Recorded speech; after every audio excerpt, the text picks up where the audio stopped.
SBC Aktualno, podcast kluba slovenskih podjetnikov. Lepo pozdravljeni v novem aktualnem SBC-evem podcastu. Tokrat bomo govorili o trenutnih političnih razmerah, pa čeprav se sliši to zelo oguljeno, bomo k temu dodali še nekaj zelo aktualnih tem. Začenši s korupcijo, pa potem tako, kako denar teče iz naše državne blagajne, pa kako se priliva iz državnih podjetij in predvsem, če ves čas govorimo na eni strani, da si želimo pošteno državo in da bi denar lahko uporabili bolje, zakaj se tudi državljani potem tega ne lotimo, ko je govora o volitvah, ker pa lahko odločimo, kdo je tisti, ki bo morda manj koruptiven. Danes sta z nami dva kar aktivna politična udeleženca v tem mirnem poletju, v narekovaju, Anže Logar, Stranka Demokrati, kako gre? Lepo pozdravljeni, lepo, dobro napredujemo, oblikujemo novo mrežo in tudi strokovni svet bo kmalu vzpostavljen. Predsednik državnega sveta, ampak tokrat sem vas povabil seveda kot predsednika stranke Fokus. Spoštovani Lotrič, lep pozdrav, kako gre pa pri vas? Ja, dober dan. Bom rekel, da smo zelo v redu na terenu, stojimo, ustanavljamo oziroma smo že ustanovili odbore po Sloveniji, tako da zdaj širimo mrežo. Program smo kot ena redkih strank že predstavili na samem ustanovnem kongresu, tako da si vsak lahko prej pravzaprav prebere, v kakšno druščino stopa, v kakšne vrednote, za kakšnimi vrednotami se ukvarjamo, kakšne zagovarjamo in zato je, mislim, da kar precej lažje dela. Drugače imamo tukaj prostor vedno še za en stol in en mikrofon. Vladimir Prebilič bi lahko bil naš gost, vendar je tudi on stopil na ta politični parket z novo stranko, ki jo bo šele ustanovil, ampak je v Bruslu, tako da so njegov obisk odpovedali. Škoda, pa bi bilo dobro slišati, ne? Če vidva zdaj s svojima strankama, kjer ciljata na neko sredino in povezovalnost, ker data vedeti, da je dovolj teh levih in desnih ločitev, kjer ne vidijo čez pol, kaj motita zdaj že uigrane politične igralce? Ja, stranka Fokus predvsem ni ideološka stranka. Zagovarjamo tukaj pragmatičnost in pač iskanje rešitev iz vsakdanjega življenja. Tisto, kar počnemo doma, se mi zdi, da vedno dobro premislimo, kar počnemo v podjetjih, kar delajo obrtniki. To je vse dobro premišljeno in tudi denar, ki ga namenjamo, je v večini, v 99,9% naložen pravilno za vsak cent, da ne bom rekel evro, se odločamo v korist tako zaposlenih, v korist podjetja, v korist obrti in tukaj noter mislim, da je tak način dela tisti pravi.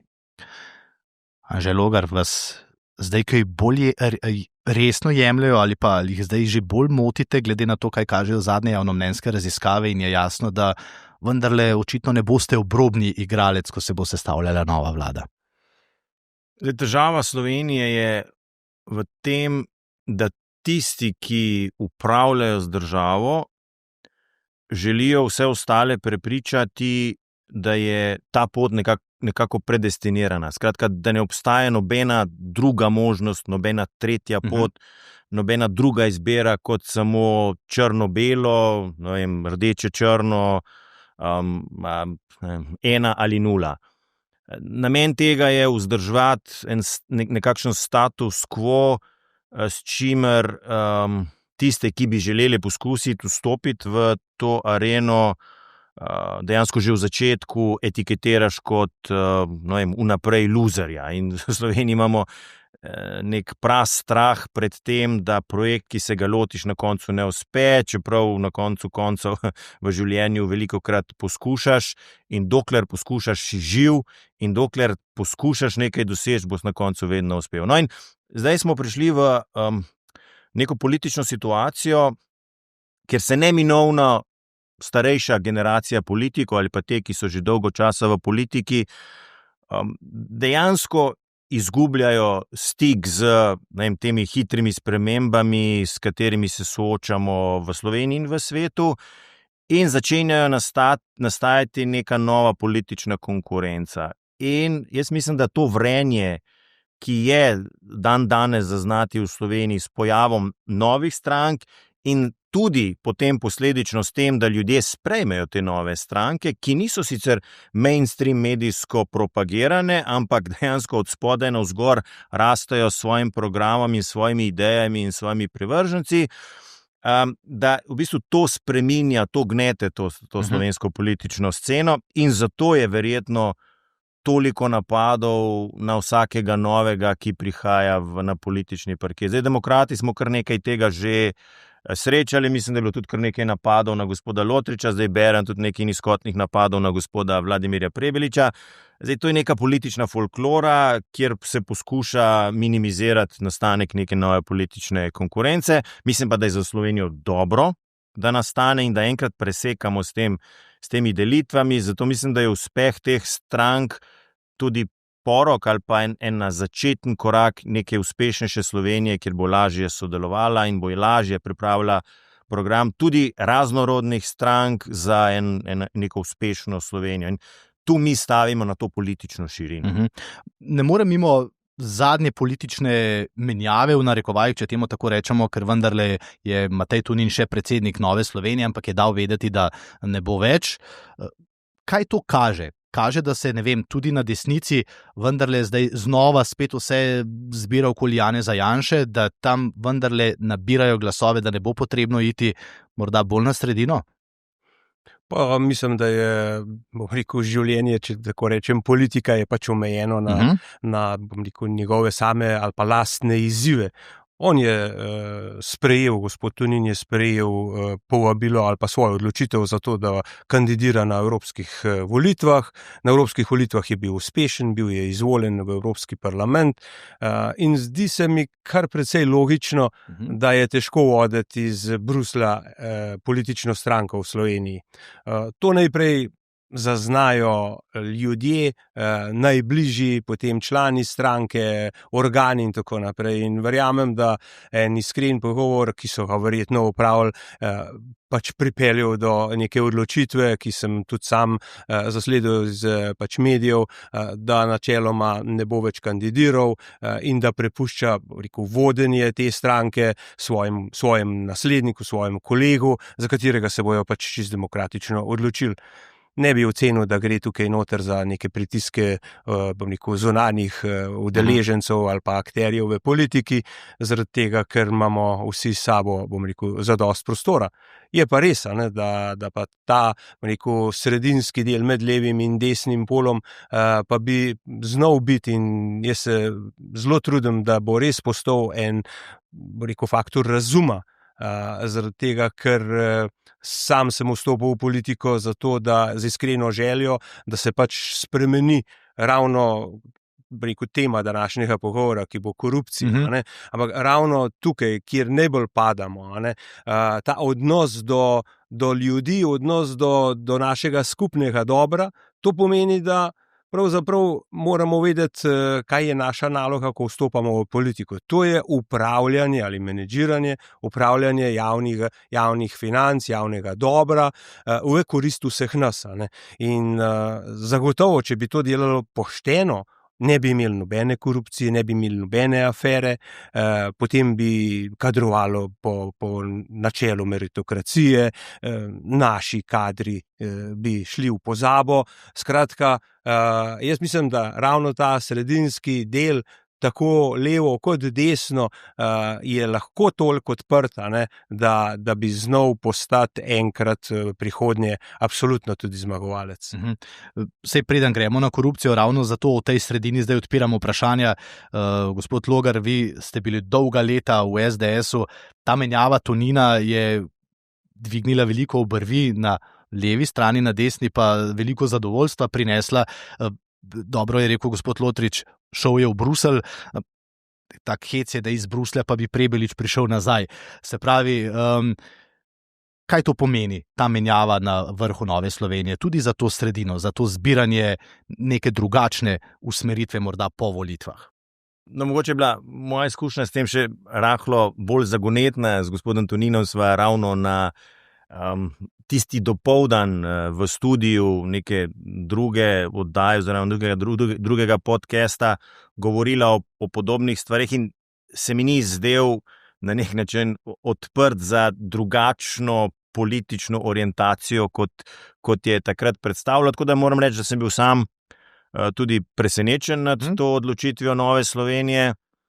Jaz sem se pač na začetku samostojne politične poti odločil, da ne bom komentiral drugih političnih strank. Mislim, da je v slovenski politiki tega preveč. Iz te ideje so nastali potem tudi tako imenovani strici iz ozadja, ki so najprej tajno, potem pa morda celo javno sugerirali, kaj se naj v posamezni stranki zgodi.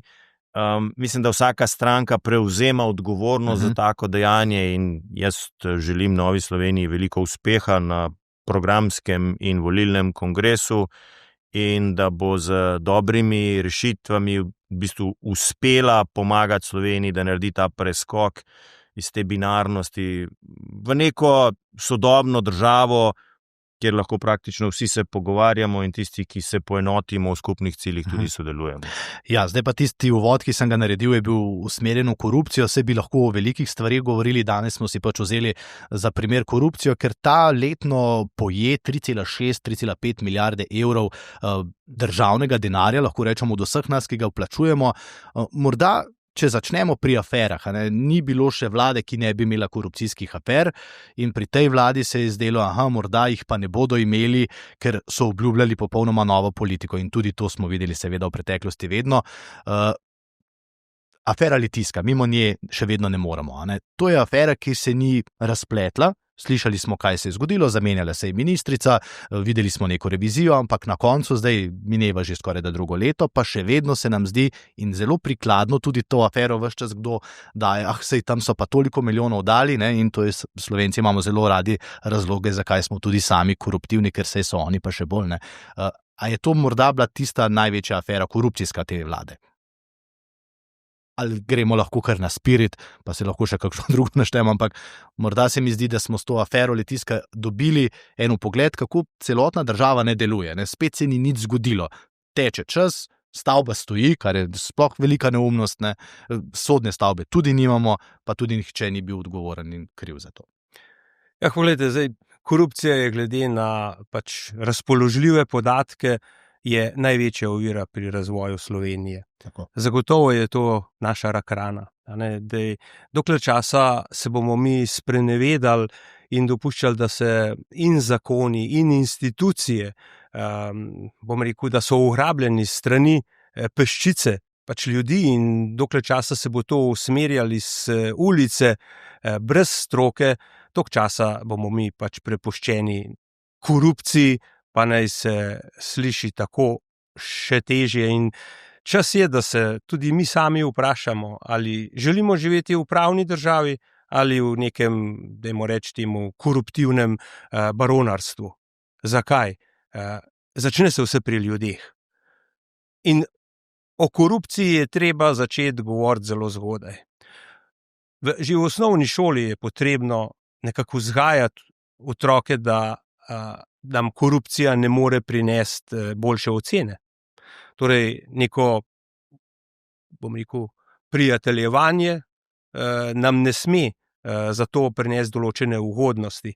Korupcija se dogaja dnevno, verjamem, da glede na podatke, namreč 95% Slovencev meni, da se korupcija dogaja, in da 75% od njih pa meni, da korupcija v zadnjih 2 letih samo še strmo narašča. To je nek podatek, ki nas lahko zelo skrbi.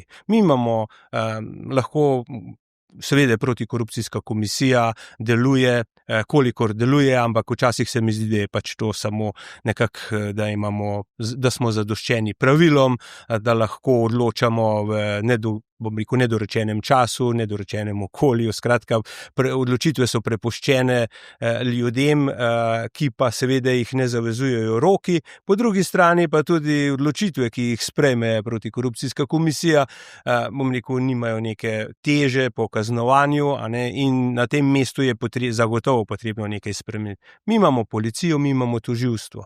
Če bi tožilstvo in policija upravljala svoje delo, potem mi vzporednih sistemov praktično ne potrebujemo. Pa vendarle, KPK obstaja in mislim, da je tukaj noter potrebno dati podporo, da raziskuje, te kazniva dejanja naprej, da raziskuje korupcijo naprej, in omenjena Litijska je, kot ste rekel, res je zelo priročna materija, je zelo priročna vsebina za debato, kako pa nekdo zdaj nekoga okrog prinesel, denar pobral, in kaj bo od tega. Meni je seveda največja uteha od vsega, ko se spozna nekoga za krivega, da pač ta denar vrne. Najmanj to, da denar vrne, potem seveda so tukaj še obresti in tako naprej, ampak pomembno pa je tudi, da človek, ki je deloval koruptivno, se ga pač odstrani iz vsake pozicije. In kako to preprečiti, pa mogoče kasneje, ampak dejstvo je, da Litijska je samo ena od mnogih afer, mogoče jih še ne poznamo, ampak se je takoj naslednja so že računalniki razdeljeni, nerazdeljeni, pa v prejšnjih vladah si lahko pogledamo vrsto teh, netransparentno porabljenega denarja, korupcije, ki nas obkroža. In zanimivo je to, da nas v bistvu vse agencije, vse neki in Eurobarometer in Statistični urad in Uradni list Republike Slovenije, mediji v Sloveniji, vsi pišejo o tej korupciji, ampak zgleda po zadnji anketi, ki je bila objavljena konec lanskega leta, da nam ta korupcija v Sloveniji samo narašča in da smo praktično na najslabšem mestu v Evropski uniji. Meni vedno gre vzporednica potem tudi s podjetništvom, ker tudi v podjetništvu beležimo najslabše rezultate, tako na področju podjetništva, na področju, zdaj smo videli, IMD nam je povedal, da smo zopet 46. in da smo najslabši točno na področju poslovnega okolja. Nekaj je, mislim, da s to lestvico se lahko izenači tudi korupcija. Zato jo zaznavajo ljudje kot zmerom bolj perečo. Ja, morda se vedno začne vse pri vrhu, čeprav bi se morda lahko res pri nas, navadnih ljudeh, začelo, ko gre predsednik vlade na počitnice k nekomu, ki se kasneje izkaže, da je imel pač za to morda kakšno ugodnost in se ne opraviči oziroma te situacije sploh pravilno ne oceni, pa smo spet pri tem. Tudi spomnim se, ko je bil vaš predsednik stranke še Janez Janša, ko je bilo govora o korupciji, se vrhovni politiki vedno delajo, da to pa zdaj ni naš problem in je naš problem samo zato, ker smo zdaj levi ali desni. Ja, jaz bi mogoče vrnil se nekaj korakov nazaj. Problem te razraščujoče korupcije in zavedanja, da je praktično korupcija postala del poslovnega vsakdana, je to, da so ljudje postali apatični na pač neko koruptivno tveganje. Zdaj, to je okolje, ki je idealno za koruptivne politike. Ker tudi, če jih ujamejo z vprašljivo integriteto, pa KPK odloči, da je bilo kršenje načela integritete ali pa tudi kakšno korupcijsko dejanje, pač ljudje rečejo, saj vsi to počnejo. No, in smo potem tam, kjer ni samo očiščevalnega mehanizma. Najlepše se to vidi ravno pri tej aferi, ko ste rekli pri gospodu Subotiću, ki je potem na podlagi tega dobil mesto v svetu ene od bolnišnic, da to praktično ni vplivalo na politične preference oziroma mnenjski rezultat stranke, ki jo ta politik zagovarja. Zdaj, to je alarmantno stanje, ker to daje sporočilo tudi ostalim politikom, da lahko ravnajo podobno. In tu mislim, da je treba narediti nek sistemski rez, ki terja več kot samo ohraniti stanje, kot je bilo. Na nek način je to logično. Poglejte, mi smo imeli prvo bančno sanacijo. Tisti, ki so jo zakuhali, prvo bančno luknjo, so potem bili na pomembnih mestih tudi v času druge bančne luknje, kar nekaj jih lahko naštejem, kar nekaj sem jih zaslišal na bančni preiskovalki. In tudi v drugi bančni luknji, kjer je 5 milijard evrov našega premoženja zginilo na Kajmanske in ostale otoke in davčne oaze, praktično nihče ni odgovarjal, razen nekih manjših rib, Probanke in Faktor banke, medtem ko največji instituciji sta ostali praktično, oziroma njihovi vodilni so ostali nekaznovani. Zdaj, to neminovno v ljudi potem zažera nek dvom in pravi, če sodni sistem očitno ne deluje, potem si lahko tudi jaz to privoščim. In imamo potem take primere, kot je računalniki, ki se nesmiselna naložba, neumna naložba, na podlagi katere bi moral minister, ki je to sprejel, nemudoma leteti, pa je ta ministrica letela šele potem, ko so se izmislili, oziroma ko se je zgodila tista druga aferica z lučmi in prehitevalnim pasom, ali se pravim ta Litijska, kjer je največji absurd to, da v zaključnih dneh decembra, ko se ne zapravlja več iz javnega proračuna, minister za finance še odobri nakup neke stavbe, kjer je očitno, da se je hitelo in je očitno šel za osebni angažma najvišjih predstavnikov te vlade, pa je hkrati brez te posledice. Ne? In tu je treba narediti črto in spremeniti sistemski ustroj pregona gospodarske in te povezane kriminalitete, ker v nasprotnem primeru bo Slovenija zapadla v neko sivo cono, kjer ljudje dejansko ne bodo več niti dvignili očesa, ko se bo eno tako koruptivno dejanje v njem pojavilo. A lahko rečem, da morda pa smo že. Zdaj bom dal 2 primera. Ravno prejšnji teden je nekdanja ministrica za kmetijstvo, gospa Pivčeva, priznala krivdo v aferi SRIPT. Sodišče jo je torej obsodilo, dobila je, mislim, da denarno kazen 10.000 evrov, da mora vrniti, ne pa toliko, koliko smo se pogovarjali, da je včasih bilo fino, da ljudje vrnejo to, kar so vzeli, pa mislim, da je dobila še pogojno kazen. Ampak, naprimer, od te afere je minilo 3 leta, ministrica že zdavnaj več ni ministrica, niti ni več predsednica stranke. Spomnim se, takrat je v vseh medijih govorila, da absolutno je to politična afera in je imela tudi podporo koalicijskih partnerjev. Morda gospod Vizjak, se ga tudi spomnimo, iz tistih prisluhov, glupi davki, pa še kaj je bilo tam, pa bomo sodnike držali za jajca. Zdaj sem dal 2 takšna primera iz zadnje vlade. V tej vladi, naprimer, res je Dominika Švarc-Pipan samo odstopila. Kot smo ugotovili, se še nič ni zgodilo.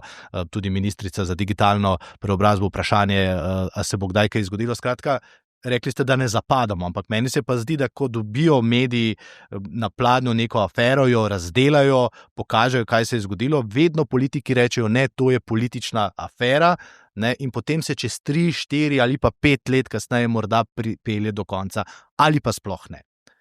Ja, to je ta problem, o katerem sem govoril. Zdaj, recimo, definicija pokvarjenega politika, da ne spoštuje zakonov, da pač ravna ne po svoji vesti ali pa po zakonu, kot pravi ob inauguraciji, ko je imenovan za ministra ali predsednika vlade, ampak tako, kot pač njegovim koristim to ustreza. Je v bistvu prva naloga, da dejansko svojim nenehnim ravnanjem znižuje zaupanje v institucije, ki preganjajo. Torej, v trenutku, ko vzpostaviš dvom v institucijo, si na koncu koncev že naredil temelj za kasnejšo argumentiranost. Ja, lejte, napadajo me samo zato, ker sem jaz proti njim in to je politični lov na čarovnice, hočejo me dekapitirati zaradi tega, ker jaz dobro delam za vas in za vas ljudi in tako naprej. In to je boj zle sile zoper dobrega politika. V bistvu ravno obrnjena zgodba. In zdaj, če to počneš 30 let, če se mandat za mandatom nič v tej smeri ne spremeni, dejansko je potem to narativ, ki vsakemu politiku ustreza in ga zato tudi enak politik, oziroma zato ga tudi različni politiki enako dejanje. Enako smo videli sedaj pri aktualnem predsedniku vlade, pri aferi Subotič, ki bi vsakega drugega predsednika vlade stala položaja, ali pa saj razprave, ali recimo resnih vprašanj koalicijskih partneric, je to postalo nekaj takega, da on se ne čuti odgovornega in če se on ne čuti, pač tudi mi nimamo več kaj spraševati. No, ker sta vidva politika, ker si želite biti del vladajoče koalicije, ker samo tako verjetno lahko kaj spremeniš, vzemimo primer, da se to zgodi enemu od koalicijskih partnerjev. Takšen primer, kot smo jih v zgodovini videli kar veliko. Ne zdaj brezvezna obtožba, ampak nekaj, kar ima rep in glavo. Ali v takšnem primeru torej politik v koaliciji odmakne svojo podporo? Ker vemo pa, kako so sestavljene koalicijske pogodbe, da je tudi na interpelaciji podpora neomajna, ne glede na to, kaj se zgodi. Se pravi, že vnaprej je jasno, mi te bomo branili, tudi če se s tem ne strinjamo. Zato morda, ker se predstavljata kot nek nov razum, nov glas v tej sredinski politiki, ali to pomeni, da torej gospod Lotrič reče, v redu, naša stranka tega ministra ne more več podpreti in enako seveda Anže Logar. Ja, mislim, da je brez dvoma. brez dvoma. Pač pokončna hrbtenica mora ostati, vse, kar smo do zdaj v življenju naredili in sem naredil, pač temelji na poštenem delu in si zagotovo ne predstavljam pravzaprav, kako bi lahko to spremenil v prihodnje. Ampak ključno pri tem je, da mi ljudem ozavestimo, kaj pomeni zdaj večkrat že povedanih te 3,5 milijard. Velikokrat slišimo ljudi, da rečejo, pa to je meni nedostopno, ta številka jo ne razumem, pravzaprav, oni gor nekaj to kradejo, ampak ko bi se začeli pogovarjati, da je ta korupcija nam predstavlja polovico zneska za pokojnine, da bi lahko namesto današnje pokojnine, če imamo 800 evrov pokojnine, imeli kar na lepem 1200 evrov. Če bi lahko v zdravstvenem sistemu skoraj 3/4 vsega denarja, ki ga zberemo skozi davke in prispevke, prišlo od tega denarja, ki ga bi zajeli v korupciji.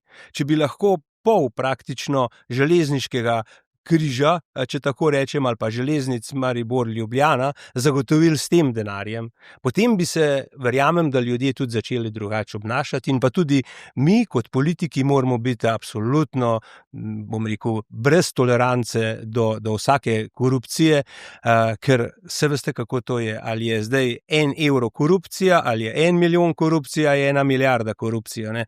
Se pravi, denar je občutljiv na svetlobo, ko ga damo na mizo, ugasnemo luč, takrat potem ta denar zgine. Ne? In mi moramo biti občutljivi tudi takrat, ko vemo, da nas noben ne gleda, da delamo pošteno. To je ključ do tega, da izbrišemo to korupcijo in zavedanje, da javni denar, ki je v veliki večini vključen v to korupcijske afere, seveda, ker privatnega denarja se težko krade, je temelji na odgovornosti posameznika. Zato, sicer sem prej že začel v osnovni šoli, ampak poglejte, verjetno malo osnovno šolo o korupciji bi morali dati, bom rekel, čez tudi vsi politiki. Kaj se sme in kaj se ne sme. Ja, dejstvo pa je, da samo funkcionarji tega ne bomo nikoli mogli preprečiti. Zato z enako mero in odgovornostjo morajo k temu pristopiti tudi vsi javni uslužbenci. Ker dogovarjanje za določene posle, v take dogovarjanje niso vključeni ne sekretarji, ne ministri, ne predsedniki, ampak drugi in tretji nivo uradnikov, ki pa so javni ki so javni uslužbenci in verjetno, v prosti debati velikokrat slišimo, sem podpisal pogodbo za nakup stanovanja, samo ker je pa ta stanovanje zgrajen s pomočjo, bom rekel, stanovanjskega sklada, sta 2 pogodbi, ena uradna in ena neuradna in tista neuradna se izplača v gotovini. Glejte, ko dobim informacijo od človeka, ki je to imel osebno izkušnjo, potem mu jaz verjamem in vem, da je cel sistem zgrešen. In tako ne bomo nikoli prišli do najemnih stanovanj v Sloveniji za 100 milijonov. In če samo, bo rekel, potegnem tukaj eno paralelo, ali je zdaj to korupcija ali ni, ampak mi imamo toliko obdavčeno najemne pogodbe v višini 25%, da ljudje iščejo vse obvode, kako ne bi plačali tega davka oziroma DDV-ja oziroma posebnega davka, ne DDV, posebnega davka na najemnine. In potem vidimo uradne pogodbe, kjer izdaja mesečni najem za 1 evro dvosobno stanovanje v Šiški. Ja, poslušajte, nadaleč vsi vemo, da je tukaj v zadaj korupcija. Nadaleč vidimo, da potem bom rekel, gotovino nekako najemodajalec in najemojemalec pač poravnavata obveznosti. Zato pa imamo potem probleme v zakonodaji, ko rečemo, zdaj pa najemodajalci nimajo pravne zaščite. Seveda jo nimajo, če nimajo uradne pogodbe. To je ena resnica, res pa je tudi, da je potrebno spremeniti do neke mere tudi stanovanjski zakon in prav, kar je v parlamentarni proceduri. Anže Logar, a veste, ko govorimo takole 3,5 milijarde evrov, pa da sami sebe tudi ocenimo, da smo zelo koruptivni narod, pa potem res poznamo en kup enih takšnih primerov, a je realno, da bi rekli, ne vem, v roku 10 let bomo pa ta znesek ocenjeni 3,5 milijarde evrov spustili na milijardo. Hkrati pa se zdaj pogovarjamo, da bo šlo 5% BDP-ja naprimer v orožarske posle, pa vemo, kako so bili orožarski posli eno največjih napajališč prav za korupcijo v zadnjih 20-30 letih. Ja, dobro vprašanje, če smem še nazaj na tisto prejšnjo vprašanje. Če je cilj, da torej koalicijski partnerji ob ugotovljenih anomalijah ali pa kršitvah zakona o integriteti oziroma pač koruptivnih dejanjih koalicijskega partnerja glasujejo torej za razrešitev. Jaz mislim, da to moramo vzpostaviti v slovenskem političnem prostoru. Zdaj, dva pogoja sta za to. Prvi je, da organi pregona začnejo delovati.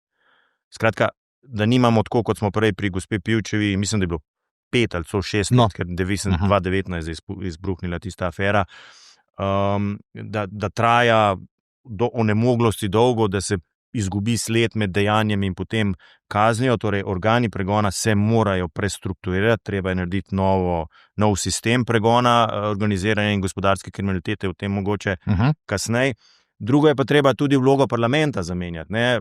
Vloga parlamenta je danes zreducirana na glasovalni stroj pač strank koalicije. Nobenega dobrega predloga opozicije praktično ne sprejmejo, zaradi tega, ker jim predsedniki strank naročijo, ko morajo glasovati, in parlamentarci dejansko ne razmišljajo svojo glavo. In to je težava. In tu smo, recimo v tem primeru, glejte, britanski primer. Theresa May, Boris Johnson, vrgli so jih ne iz nasprotne strani, iste stranke, backbencheri, torej tisti, ki dejansko jih skrbi za njihov položaj kot poslanca v njihovem izvoljivem okraju, da če bosta ta dva predsednika vlade predolgo na svojem položaju, bodo stalo njihovega mesta na naslednjih volitvah. In to je ta vzvod, ki omogoča, da politika ne gre predaleč. Torej, da ima ta ravnovesja znotraj sebe ugrajena, hkrati, ker bo pa ta proporcionalni sistem, kjer imajo koalicijske partnerje, morajo pa koalicijski partnerji to vlogo izvajati, vendar je pa treba, se pravi, pregon kriminalitete narediti v tej smeri, da ne gre potem dejansko res za politične pregone ene ali druge opcije, kar se pa tudi, kjer ni stroka, torej veja oblasti, sodna veja oblasti res samostojna, lahko zgodi, kot vidimo v določenih avtokracijah, malo bližje ali malo dalje od Slovenije. Skratka, to je nujni pogoj. Zdaj pa, kar se tiče teh sredstev, mislim, da mora biti to cilj politike, odgovorne politike, da zmanjša to korupcijo. Zdaj mislim, da korupcije absolutno se ne da izničiti, ampak pregon je tisto, kar deluje tudi preventivno, da se ta korupcijska dejanja zmanjšuje. In to je niz ukrepov v gradbeništvu, v podjetništvu, na koncu koncev v načilu pregona organizirane kriminalitete. In sredstva, ki se na ta način prihranijo, seveda se lahko investirajo tudi v druge sfere, torej v grajenje socialne države, v grajenje bolj učinkovitega gospodarstva, v znižanje davkov. In sedaj z novo zavezo, ki jo je najbolj leva vlada v Sloveniji sprejela, torej 5% sredstev za obrambo, verjetno del teh sredstev se lahko nameni tudi za to, ampak predvsem v smeri, da se spodbudi ta podizvajalstvo vojaške industrije, ki bo imelo zdaj v naslednjih 15 letih na področju Evropske unije izjemen zagon. Zdaj, evropski obrambni mehanizem, ki se oblikuje, ki bo združeval ne samo države Evropske unije, ampak tudi recimo Norveško, Veliko Britanijo in še nekatere druge države, bo operiral z preko 800 milijardami letnega proračuna, ki bo investiral v izgradnjo pač vojaških kapacitet na področju Evropske unije, in tu v Sloveniji je lahko izjemna priložnost za gospodarski razvoj. Dobro sta oba rekla, da morajo tudi institucije delovati. Naprimer, bom vzel en primer, tudi tukaj smo gostili ljubljanskega župana Zorana Jankovića, sam kot voditelj, novinar, urednik sem ga dolgo leta spremljal, kaj je počel, in ni bilo posla v Ljubljani, kjer Zoran Janković javno ni dejal, lahko boste gradili, če boste en del sredstev namenili tudi tja. In ker je seveda tako potem nekaj zraslo od šole do športnega, spodbujanja športa in tako naprej, temu nikoli nismo rekli, da je to morda kaj narobe, ampak smo rekli, to je normalno delovanje ljubljanskega župana. Potem pa so vam prišli tudi kakšni prisluki in kaj podobnega, ker se je izkazalo, naprimer, da je kdo prišel do službe tudi zelo na nizkoten način, ker se je moral res ponižati, govore seveda o eni farmacevtki.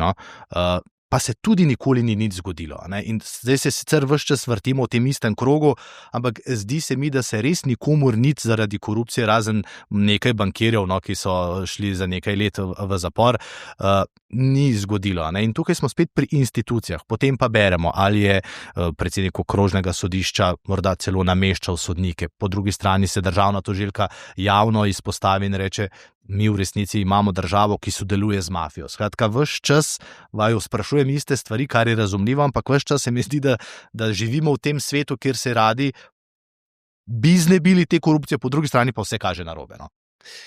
Ja, zelo težko je najti tisto pravo, odločno, bom rekel, ureditev, ker je to v vseh porah življenja. Ne?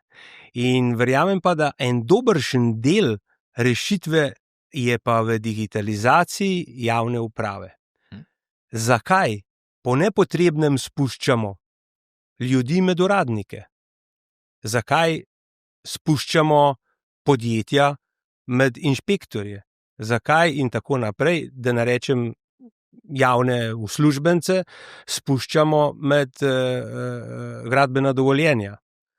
Poglejte, pri gradbenih dovoljenjih se dogaja vrsta nepravilnosti, lahko rečemo tudi korupcije. Če ne boste tega naredili, vam ne bomo dali dovoljenje za priklop na katerokoli, bom rekel, infrastrukturo. Zato digitalizacija javne uprave pomeni, dobimo elektronsko vlogo, na njo absolutno odgovorimo lahko samo potom elektronskega načina poslovanja in potem se ta medsebojni odnos zgubi. In seveda, kar je zelo pomembno pri digitalnem poslovanju, vse je sledljivo. Na ta način bodo, bom rekel, vsej vsakdanjega življenja izginili vsi poskusi tega, bom rekel, korupcijskega tveganja, ker, veste, ljudje smo zelo hitro se razvadimo. Ne? Nekdo, ki ima tako službo, da lahko s svojim delom, bom rekel, dobiva nek črn denar, on se navadi na tak standard življenja. Ima plačo, pa še zraven nekih 1000 evrov, če tako rečem, nekih, mal za malco dobijo, in potem to kar na lepem naraste in naslednje leto oziroma v naslednjem začne človek sam iskati možnost tega dodatnega zaslužka, zaradi tega, ker bi želel, ne vem, še dodatno iti na dopust, ker bi si želel kupiti en boljši avto in potem si on, vsak taka oseba zgradi svoj budžet na način redne zaslužene plače in tisto zraven, kar mi pripada, se tako vsi delajo. No, vkolikor bi mi naredili digitalizacijo javne uprave, absolutno prepovedano poslovanje s strankami v teh kritičnih razmerah, je to na osnovni ravni, jaz mislim, zadost.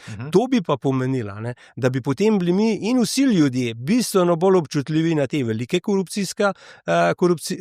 korupcije, kot sem prej povedal, ne, teh 3,5 milijarde, zdaj to je nek podatek, ne, ko vemo, da ga nam je poslala KPK oziroma ga je objavila bom rekel, na njihovi spletni strani, pa vendarle nekje do 5% GDP-ja v Sloveniji predstavlja, bom rekel, ta paket.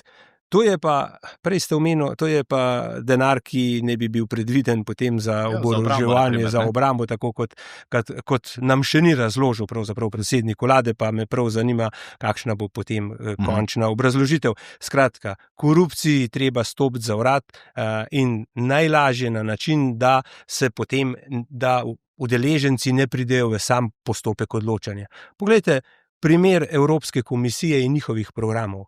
Tukaj se dogaja vse na elektronski način. Vlagatelj sploh nima drugega dostopa kot e-mail oziroma neko v nekem sistemu povezavo, kamor se oddaja. A smo že kdaj slišali v Evropski uniji oziroma na teh projektih, da je bila korupcija? Ja, jaz sam iz teh, bom rekel, na evropskem nivoju, še nisem slišal. Ampak vsi pa poznamo zelo dobro najnovejše odločitve Spirita, kjer je gospodarstvo čakalo, ne vem, 2 leti na razpis, nazadnje je pa po 2 mesecih razpis se zavrgel, na ta način oškodoval kar veliko bom rekel, dobrih projektov in ljudje nimajo več zaupanja v državo. Tukaj se začne in če ne spoštujejo oni gor, se pravi politiki, potem tudi mene ne bo nobeno vprašal ali pa me ne sme vprašati, kaj jaz delam. Tako je zavedanje ljudi in mi smo v začaranem krogu. Ne? No, koncentracija moči odločanja je humus za razrast korupcije. Zdaj, če en človek v mestu ali v državi potem odloča o razpisih, zelo hitro bo zapadel v lažjo pot, ki bo za njega še udobnejša, mogoče za javna sredstva pa bistveno manj. Ni treba izumljati tople vode, naši sosedi imajo kar nekaj rešitev. Recimo Italijani so leta 2012 oblikovali posebno telo ANAC, ki je ni javna agencija, ampak je v bistvu privatna institucija, protikorupcijska komisija, ki je bilo 2014 dodeljeno ali pa naloženo še javno naročanje, ki v bistvu hkrati preverja in koruptivna tveganja in oddaja javna naročila za javni denar. Financira pa se ne iz državnega proračuna, ampak popolnoma neodvisno od tistih, ki se lahko prijavijo na javna naročila. In zdaj, če bi ta agencija dajala vedno enim in istim poslu, bi to pomenilo, da bi jo samo zelo ozek krog financiral in bi izgubila v svojem namenu. Ker pa vedno pazi na to, da je posel ustrezno razdeljen, da je prva kategorija kvaliteta in šele potem cena, v bistvu institucija dobro deluje in so na ta način začeli zmanjševati koruptivna tveganja in pojav korupcije, ki nastane v državi pri javnih naročilih. Recimo, to je ena od modelov. Drugi, ki ga pa nujno moramo izpeljati in za katerega tudi demokrati zapisujemo program, je pa implementacija modela USKOK-a iz Hrvaške v Slovenijo. Zdaj, to je pač leta 2001 je bil ta model posebnega tožilstva oblikovan, praktično zato, ker je bil uradni pregon organizirane kriminalitete in gospodarske kriminalitete brezzobi tiger na Hrvaškem. Povzročitelj za to je bil nek umor v središču mesta in potem so rekli, zdaj pa dost, in so naredili to institucijo, ki ima najbolj usposobljene tožilce, ki imajo beneficiran delovni staž, ki imajo bistveno višjo plačo in so odgovorni samo svojemu nadrejenemu, torej pač direktorju USKOK-a. In njihova pregonljivost ali pa uspešnost njihovih kejsov je tam med 90 in 95%. Skratka, na Hrvaškem velja, da če se te USKOK loti, praktično že vedo, zakaj se te lotevajo, in leta 2009 so dodali še poseben USKOK na policiji in poseben USKOK na sodišču, torej sodna veja oblasti. Praktično imaš celo linijo pregona kriminalitete, organizirane in gospodarske kriminalitete, ki deluje. In to je tisto, ki moramo tudi pri nas imamo NPU, na primer, ne? Ja, ki jo vodi nekdo, za katerega se je predsednik vlade maksimalno zavzemal, da prevzame to funkcijo, in posledice vidimo danes, kjer praktično nobenega konkretnega primera. Generalna policijska uprava Ljubljana preišče več in bolje kot NPU. No, saj to sem želel reči. Mi smo nekaj podobnega, ne USKOK, ampak smo dobili, sem tale mikrofon dal takole, dobili NPU, borili se bomo z najbolj kompliciranimi primeri. Potem pa slišimo, nimamo dovolj preiskovalcev, nimamo dovolj usposobljenega kadra. Enako je na tožilstvu. Ves čas vsak predsednik vlade, ki pride, najprej poseže ali v vrh policije ali v vrh tožilstva. Zato me iskreno zanima, ali si lahko, na primer, ne vem, s prihodom Janeza Janše na oblast spet vidimo to, kar smo videli pri Robertu Golobu, ki je najprej vse zamenjal tisti, ki so bili od Janeza Janše, in zdaj bo Janez Janša zamenjal vse tiste, ki so bili od Roberta Goloba, in tako seveda proti korupciji se ne moreš bojevati. Jaz mislim, da točno to boste videli. Ampak v primeru, da gospod Lotrič ali pa da jaz prevzamemo, to pa zagotovo ne, zaradi tega, ker je to ravno ta preskok v tej politiki. Mi, če ne bomo vzpostavili sistema, ki bo funkcioniral, šele potem se bo počasi, ampak res počasi, začelo vračati zaupanje v delovanje pravne države, v delovanje organov pregona, in predpogoj za to pa je, da se ne vpletaš v te sisteme. Moraš vzpostaviti sistem, zato jaz mislim, da v aktualnem, torej v trenutnem sistemu tega ne moreš vzpostaviti in je zato potrebno postaviti novo arhitekturo, nov sistem, ki bo dejansko funkcioniral in ki bo neodvisen v tej smeri, da bo imel zelo jasno nalogo, zato je pa treba jih dobro plačati, jih je treba ustrezno zavarovati in jim je treba tudi zagotoviti vse, kar potrebujejo. Skoraj ne, da so kadrovsko, finančno podhranjeni, prostorsko podhranjeni, to ne. To, da jih ohranjaš podhranjene, jih v bistvu delaš odvisne od vsakokratne politike in zato lahko politika posega. Ko jih enkrat oblikuješ v tej smeri, pa dejansko začnejo izvajati tisto funkcijo, ki jim pripada. Ja, če smem samo toliko dopolniti, da seveda je sistem treba in odgovornosti zelo striktno definirati, ampak to je pač postopek, ki ga znajo strokovnjaki zelo dobro spisati, tako domači kot tuji. Ampak če bodo te funkcije v nadaljevanju zasedali naši, potem bomo zopet imeli pač nedelujoč sistem. Vse se začne pri kadrovanju in tako, kot sem že povedal, meritokraciji. Torej, mi moramo zbrati najboljše ljudi za upravljanje takih odgovornih nalog. Pa vam bom povedal, recimo, zdaj večkrat smo zdaj v medijih slišali, kako se išče najboljši človek za vodjo Banke Slovenije. Zdaj, kakor sam poznam ljudi, ki so dali svoje ime na razpolago, da so o njem lahko razpravljali v Državnem zboru, se potem resno vprašam, pa kdo se bo še javil, kdo bo dal še svoje ime, zato da ga bodo zmrcvarili v že samem parlamentu, kot pa še potem v medijih. To so bili po vrsti, verjamem, da strokovnjaki, ki so sposobni peljati Banko Slovenije. Ampak očitno pač vladajoča struktura čaka na našega spet. In poglejte, tukaj se začne. In to je isto v policiji, isto kot ste omenili, sej del pač NPU-ja. In dokler časa ne bojo ljudje tam zaradi svojega dela, zaradi nalog, ki jim funkcija jo prinaša, ne bomo izkorenili to. Ampak jaz verjamem, zato je potreben pač volivke in volivce opozoriti, da se korupcija lahko zmanjša na vsake 4 leta. To je pa pač z volitvami. Takrat dan volitev pomeni dan odločitve.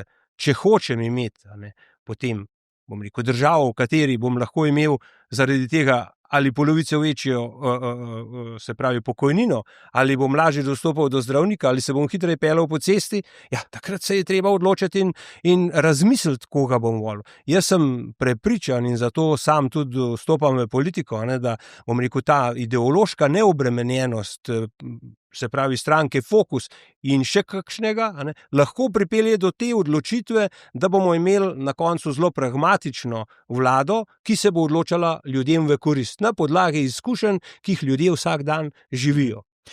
Eno vprašanje, ker imata majhni stranki, vendarle ste šele na terenu, šele nabirate člane. Spomnim se, ko je Robert Golob postavil svojo stranko Svobodo, je res iskal ljudi, na koncu jih je volilni rezultat tako presenetil, da verjetno niti vseh poslank in poslancev niso poznali, ker jih je bilo kar naenkrat toliko v Državnem zboru in potem seveda potrebuješ še ves suport, kar se tiče strokovnih služb, pa treba je zapolniti vladna mesta.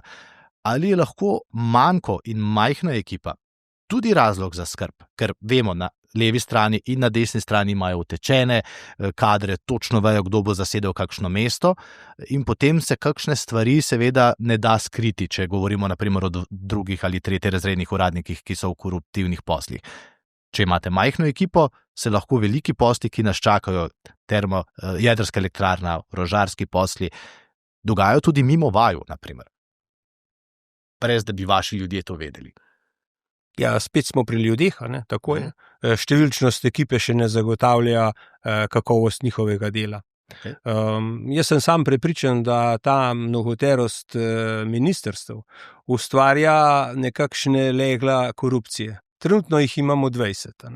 Če mi to, pač stranka Fokus ima jasno zapisano v programu 10 ministrstev, mi to že možnost nekih predalčkanj prepolovimo. Torej odločanje bližje ljudem in bliže eni osebi, ki je za to odgovorna.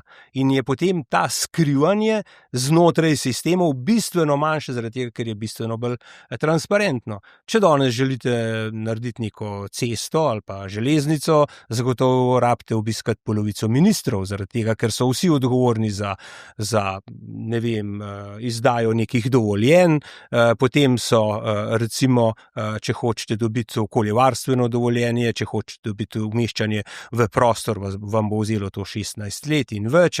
Skratka, zakaj to delamo? Zaradi tega, ker smo sami sebi namen. Mi moramo najprej tudi poskrbeti za to, da se centri moči, to je tudi en izmed ukrepov fokusa, centri moči se morajo razdeliti na pokrajine. Se pravi, uvedba pokrajin zagotavlja absolutno večjo transparentnost, odločanje bližje ljudem, to subsidiarnost, kar lahko naredim doma, bom naredil doma, kar ne morem na krajevni skupnosti, na občini, na pokrajini in potem pač na vladi. In zato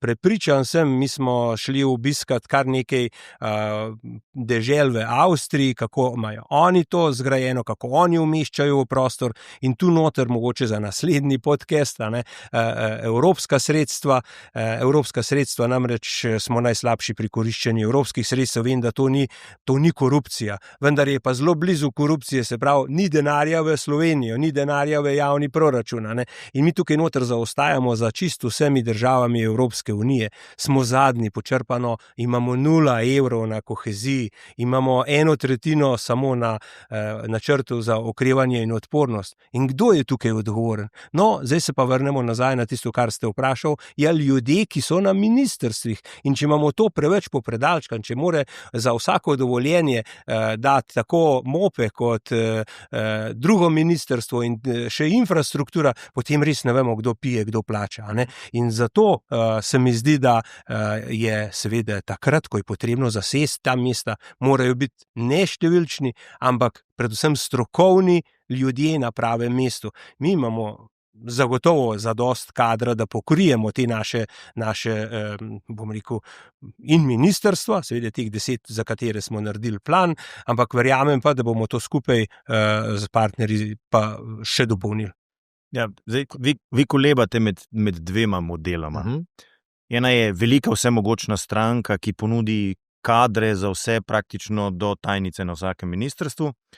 Drug model je pa širok model, ki poskuša pritegniti tiste, ki morda niso politično izpostavljeni, ki se tudi še niso politično izpostavljali, so pa strokovnjaki na svojem področju, in njim dodaš politike, ki pokrijejo najpomembnejše politične funkcije, torej od ministrov do, ne vem, posameznih agencij oziroma organov, ki odločajo o pomembnih stvareh, medtem ko za tiste stvari, ki ne potrebujejo politika, pa prepuščajo odločitve tem strokovnim delom. Jaz mislim, da ta drugi del je za Slovenijo nujen v naslednjih 2 mandatih, da dejansko mi posrkamo vse tiste, ki so pripravljeni Slovenijo razvijati, pa se ne želijo mazati s pretiranem politizacijo prav vsake odločitve, ki je na področju politike.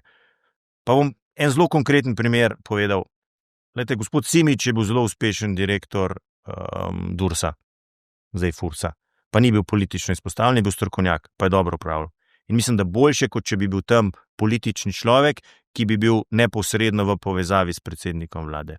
In je številna področja, kjer lahko strokovnjak, če ga politika pusti in če ta strokovnjak ve, kaj želi narediti, lahko bistveno več naredi, kot če imaš tam politične aparatčike, ki izvajajo to, kar jim pač predsednik stranke naroča. In vendarle, politika prevzema odgovornosti, politika mora znati združevati najboljše kadre. Problem, ki je v Sloveniji nastal, je pa to, kar je gospod Lotrič prej omenil, da je pa Slovenija prvak v kurjenju dobrih kadrov, to pa zaradi političnega inženiringa znotraj državnega zbora, kjer recimo lahko reče nekdo, predstavnik največje poslanske skupine, da sicer ta kandidat za guvernerja res strokoven, jih je prepričal, ampak oni ga ne bojo podprli zaradi tega, ker ima nekoga drugega. To pa ubija voljo drugih ljudi, da sodelujejo in da znamo združevati tisto najboljše, kar je v Slovencih. Ampak zato mora pa priti neka druga politika, ki zna spodbujati tiste, ki so strokovnjaki na svojem področju. In tako bi kar končal, zato ker smo tudi začeli s tem, da je pač pred nami volilno leto, čas, ko se bomo pogovarjali tudi o izgubljenih milijardah, pa tudi o milijardah, ki jih bo pa kar naenkrat treba najti, tako za orožje, kot tudi za energetiko, pa še kje, pa za zdravstvo. In morda se moramo malce izprašati, kje jih lahko najdemo bolj učinkovito. Nekaj lepih, dobrih modelov sem slišal, ki jih do zdaj v 30 letih nismo imeli v Sloveniji, ne, ker tega nismo vajeni. Upam, da uspeta pripeljati vendarle neko novo modrost v politiko. Vi ste že dolgo časa tam, pa boste morda kakšno napako potem lažje manj naredili. Vi prihajate, upam, da jih boste zato manj naredili, ker prihajate iz gospodarstva. Slovenija pa res rabi več povezovanja in manj delitev na leve, desne, ker res prihajamo v čas, ko nimamo zaveznikov, to in ni več tako napisanih, pa se še doma prepiramo. Tako da hvala lepa za danes in ja, kar nekaj tem se še odpira do volitev, o katerih lahko govorimo in tudi bomo. Hvala. Hvala za povabilo. Hvala lepa. Vam pa hvala lepa, ker ste bili z nami in kot ste slišali, korupcija se vedno začne pri nas, torej se lahko vsak pri sebi vpraša, kdaj ni vzel kakšnega računa, ker sej oni tam gor pa tako ali tako še milijone kradejo, zakaj pa jaz ne bi kakšnega evra tudi. En lep pozdrav, do naslednjič. SBC Aktualno, podcast kluba slovenskih podjetnikov.